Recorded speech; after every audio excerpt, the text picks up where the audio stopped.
জাগ্রত করতে হবে।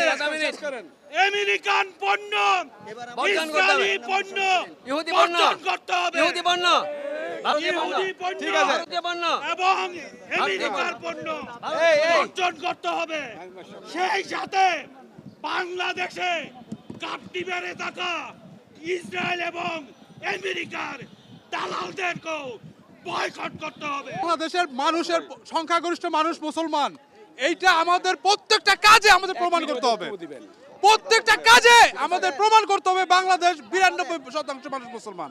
আজকে দেখা যায়, আজকে দেখেন সমস্ত জায়গার ভিতরে মুসলমানদের কোনো বিবেচনা করা হয় না, এটা অত্যন্ত দুঃখজনক।